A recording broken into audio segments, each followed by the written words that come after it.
Hello শিক্ষার্থী বন্ধুগণ, RMS study সেন্টারের পক্ষ থেকে তোমাদের জানাই স্বাগতম।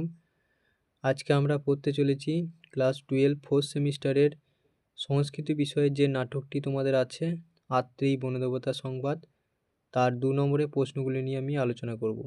দেখো তোমরা ভিডিওটি খুবই ভালো লাগবে। নাটক আত্রেয়ী বনদেবতা সংবাদ, এটাই তোমাদের ফাইনাল সাজেশন 2026-এর। এই প্রশ্নগুলি করলেই তোমরা সব কিছু কমন পাবে। দেখে নাও, প্রথমে আমি মডেল কোশ্চেন বুক থেকে যে প্রশ্নগুলো আছে সেগুলোকে করিয়ে দিয়েছি। দেখো তোমরা, প্রথম প্রশ্ন কি বলছে, উত্তরামচরিতম নাটকটি কত অঙ্ক বিশিষ্ট? নাটকটি কোন রসাশ্রিত? উত্তরামচরিতম নাটকটি 7টি অঙ্ক বিশিষ্ট। নাটকটি করুণ রসাশ্রিত। স্বাগতম তপোধ্যায়না কার উদ্দেশ্যে বলা হয়েছে? উক্তিটির বক্তাকে। উক্তিটি বনদেবতা বাসন্তী আত্রেয়ীর উদ্দেশ্যে বলা হয়েছে। উক্তিটির বক্তা হলেন বনদেবতা বাসন্তী। তারপরে দেখো, বাসন্তীকে বনদেবতা কি দিয়ে স্বাগত জানান? দণ্ডকারণ্যে তপবনে প্রবেশ করতে থাকা আত্রেয়ীকে বনদেবতা ফুল, ফল, পল্লব ও অর্ঘ্য দিয়ে অর্চনা করেছিলেন, আবার মধুর বাক্য প্রয়োগের দ্বারা তাকে স্বাগত জানিয়েছিলেন। আত্রেয়ী কোথা থেকে এসেছিলেন? তিনি কোথায় যেতে ইচ্ছুক? আত্রেয়ী মহর্ষি বাল্মীকির আশ্রম থেকে এসেছিলেন। তিনি দণ্ডকারণ্যে অগস্ত্য ঋষির কাছে বেদান্ত বিদ্যা পড়বার জন্য যেতে ইচ্ছুক। তারপরে দেখো, যে অপেক্ষা পঞ্চবটি কে কাকে বলেছিলেন? আত্রেয়ী বনদেবতা বাসন্তীকে বলেছিলেন। আত্রেয়ী কেন বাল্মীকির আশ্রম ত্যাগ করেছিলেন? তিনি কোথায় গিয়েছিলেন? আত্রেয়ী বাল্মীকির আশ্রম ত্যাগের প্রধানত 2টি কারণ ছিল। প্রথমত, সেখানে অত্যন্ত মেধাবী আরও 2জন বালক লব ও কুশ বেদাধ্যয়ন করেছেন, তাদের সঙ্গে তিনি পেরে উঠতে পারছেন না। দ্বিতীয়ত, বাল্মীকি মুনি রামায়ণ রচনায় অত্যন্ত ব্যস্ত রয়েছেন। তিনি দণ্ডকারণ্যে অগস্ত্য ঋষির কাছে বেদান্ত বিদ্যা পড়বার জন্য গিয়েছিলেন।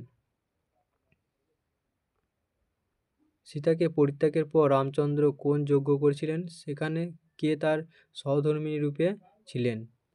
সীতাকে পরিত্যাগের পর রামচন্দ্র অশ্বমেধ যজ্ঞ করেছিলেন, সেখানে তার সহধর্মিণী রূপে ছিলেন সীতার সোনার প্রতিমূর্তি।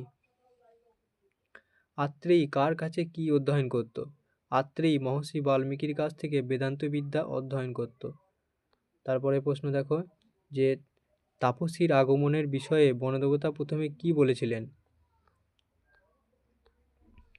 আত্রেয়ী দর্শনেই বনদেবতা নিজেকে ধন্য মনে করেছেন, কেননা সজ্জন ব্যক্তি সঙ্গ লাভ কোনো পুণ্যের দ্বারাই হয়, তাই তার কাছে সেই দিনটি সুদিবস বলে মনে হয়েছে, এবং আত্রেয়ীকে বনদেবতা ফুল, ফল, পল্লব ও অর্ঘ্য দিয়ে অর্চনা করেছিলেন।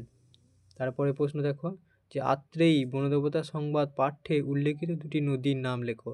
আত্রেয়ী বনদেবতা সংবাদ পাঠ্যে উল্লেখিত 2টি নদীর নাম হলো তমসা ও গোদাবরী।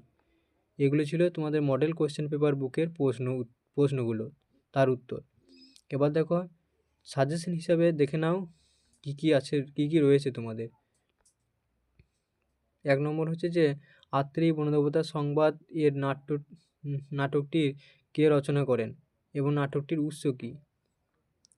আত্রেয়ী বনদেবতা সংবাদ এই নাটকটির মহাকবি ভবভূতি রচনা করেন, এবং এই নাট্যাংশটি মহাকবি ভবভূতির উত্তর রামচরিতম নাটকের 2য় অঙ্ক থেকে সংকলিত। তারপরে দেখো, যে উত্তর রামচরিতম নাটকের রচয়িতাকে, এর মূল রস কী? উত্তর রামচরিতম নাটকের রচয়িতা হলেন মহর্ষি বাল্মীকি, এর মূল রস হলো করুণ। ভবভূতির পিতামাতার নাম লেখো। ভবভূতির পিতার নাম হলো নীলকণ্ঠ ও মাতার নাম হলো জাতুকর্ণী। তারপরে প্রশ্ন দেখো, যে উত্তর রামচরিতম নাটকটি কোন শ্রেণীর এবং নাটকটির উপজীব্য কী? উত্তর রামচরিতম হলো একটি নাটক, বাল্মীকি প্রণীত রামায়ণের উত্তরকাণ্ড এই রচনাটির উপজীব্য। উত্তর রামচরিতম নাটকে কয়টি অঙ্ক আছে এবং দ্বিতীয় অঙ্কটির নাম কী? উত্তর রামচরিতম নাটকে 7টি অঙ্ক আছে, দ্বিতীয় অঙ্কটির নাম হলো পঞ্চবটি প্রবেশ। নাটকে বনদেবতা কে এবং তাপসী কে? নাটকে বনদেবতা হলেন বাসন্তী এবং তাপসী হলেন আত্রেয়ী। তপস্বিনীর আগমনে বনদেবতা প্রথমে কি বলেছিল?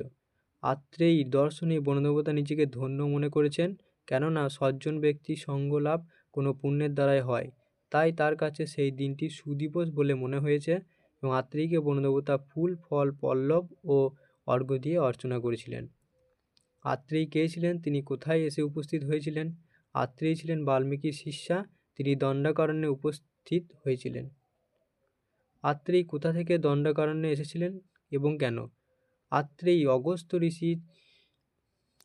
দণ্ডকারণ্যে অগস্ত্য ঋষি বাস করেন এবং তার কাছ থেকে বেদান্তবিদ্যা পড়বার জন্য আত্রেয়ী মহর্ষি বাল্মীকির আশ্রম থেকে দণ্ডকারণ্যে এসেছিলেন। প্রাচ্যতস এই নামে কে পরিচিত ছিলেন? তার কাছে কে দুটি বালককে নিয়ে এসেছিলেন? মহর্ষি বাল্মীকি প্রাচ্যতস নামে পরিচিত ছিলেন। বাল্মীকির কাছে কোনো এক দেবতা দুটি বালককে নিয়ে এসেছিলেন। লব ও কুশের প্রভাব বর্ণনা করো।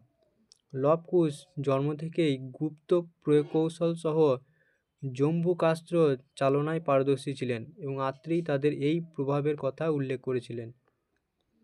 অপি তয়নাম সংজ্ঞানমস্তি কে বলেছেন তাদের নাম কি? বাসন্তী বলেছেন তাদের নাম হলো কুশ ও লব। ত্রয়ীবিদ্যা কি? নাটকে কাকে বেদবিদ্যার প্রাচীনতম অধ্যাপক বলা হয়েছে? সাম, ঋক, সাম ও যজুর্বেদ হলো ত্রয়ীবিদ্যা।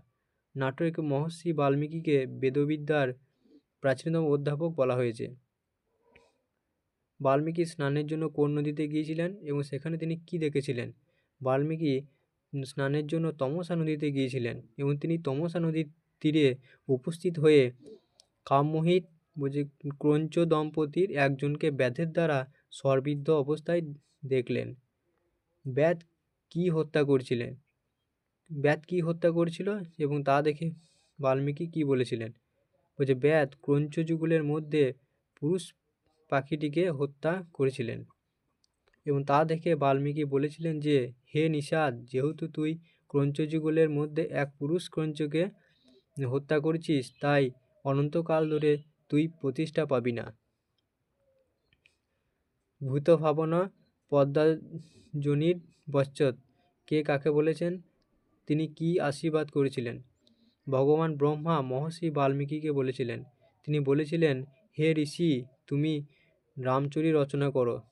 তোমার মধ্যে অপ্রতিরুদ্ধ প্রতিভা হোক, তুমি আদিকবি। রামায়ণ এর রচয়িতা কে? রামায়ণ কোন ছন্দে রচিত? রামায়ণের রচয়িতা হলেন মহর্ষি বাল্মীকি। রামায়ণ অনুষ্টুপ ছন্দে রচিত। পাঠ্যে রামায়ণকে কোন বিশেষণে অভিহিত করা হয়েছে এবং বাল্মীকিকে রামায়ণ রচনা করতে কে নির্দেশ দিয়েছিলেন? পাঠ্যে রামায়ণকে ইতিহাস নামে অভিহিত করা হয়েছে এবং রামায়ণ রচনা করতে বাল্মীকি ব্রহ্মার দ্বারা নির্দিষ্ট হয়েছিলেন। বিশ্রান্তাস্মি কে কাকে বলেছেন? তিনি কোথায় বিশ্রাম লাভ করেছিলেন? আত্রেয়ী বনদেবতা বাসন্তীকে বলেছেন এবং তিনি দণ্ডকারণ্যে বিশ্রাম লাভ করেছিলেন। বিশ্রামান্তাস্মি কে বিশ্রাম গ্রহণ করেছিলেন? তার গন্তব্য কী ছিল? আত্রেয়ী বিশ্রাম লাভ করেছিলেন, তার গন্তব্য ছিল অগস্ত্য আশ্রম। আত্রেয়ী কেন অগস্ত্য আশ্রমে যেতে চেয়েছিলেন? বাল্মীকির আশ্রমে অধ্যয়নকালে অনেক বড় বাধা উপস্থিত হওয়ায় আত্রেয়ী অগস্ত্য ঋষির কাছে বেদান্তবিদ্যা পড়বার জন্য অগস্ত্য আশ্রমে যেতে চেয়েছিলেন। অগস্ত্য আশ্রম যাওয়ার জন্য বনদেবী কি বলেছিলেন? অগস্ত্য আশ্রম যাওয়ার জন্য বনদেবী বলেছিলেন যে দণ্ডকারণ্য থেকে পঞ্চবটী বনে প্রবেশ করে গোদাবরীর তীর ধরে যেতে হবে।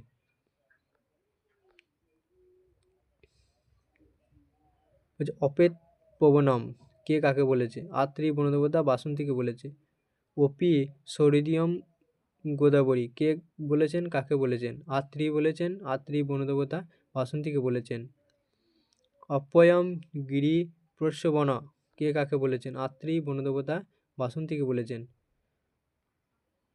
তং বাসন্তী বক্তাকে এবং বাসন্তীকে? বক্তা হলেন আত্রেয়ী এবং বাসন্তী হলেন পঞ্চবটী বনের বনদেবতা এবং বনবাসকালে বাসন্তীর সঙ্গে সীতার বন্ধুত্ব গড়ে ওঠে। কিমত্তাহিতাম সীতা দেব্যা, এ কথা বলেছেন, কাকে বলেছেন? বাসন্তী বলেছেন এবং তাপসী আত্রেয়ীকে বলেছেন। পাঠ্যে কাকে অপবাদযুক্তা বলা হয়েছে? কারা তাকে অপবাদ দিয়েছিলেন? পাঠ্যে সীতাকে অপবাদযুক্তা বলা হয়েছে, প্রজাগণ তাকে অপবাদ দিয়েছিলেন। দারুণ দৈব নিঘাত, কে কাকে বলেছেন? বনদেবতা বাসন্তী আত্রেয়ীকে বলেছেন। ইতি মূর্ছিত, কে কেন মূর্ছা গিয়েছিলেন? বনদেবতা বাসন্তী মূর্ছা গিয়েছিলেন। সখী সীতাদেবী জন অপবাদের ফলে নির্বাসিত হয়েছেন এবং এই বার্তা আত্রেয়ী মুখ থেকে জেনে বনদেবতা বাসন্তী মূর্ছা গিয়েছেন। হা প্রিয় সখী, নির্মাণ ভাগ, কে বলেছিলেন, কেন বলেছিলেন? এটি বাসন্তীর উক্তি। জীবনের পরিণতি ব্রহ্মা কর্তৃক সৃষ্টির অংশ এবং সৃষ্টিকর্তা তার রূপ সুন্দরভাবে নির্মাণ করেছেন, তাই রাবণের দ্বারা সীতাদেবী অপহৃত হয়েছিলেন। আবার অশোক বনে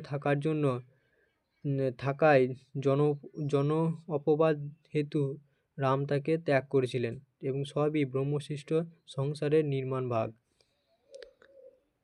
হা প্রিয় সখী, প্রিয় সখী পদের দ্বারা কাকে সম্বোধন করা হয়েছে? প্রিয় সখী পদের দ্বারা সীতাদেবীকে সম্বোধন করা হয়েছে। হা রামভদ্র, কে বলেছেন রামভদ্রকে? বাসন্তী বলেছেন।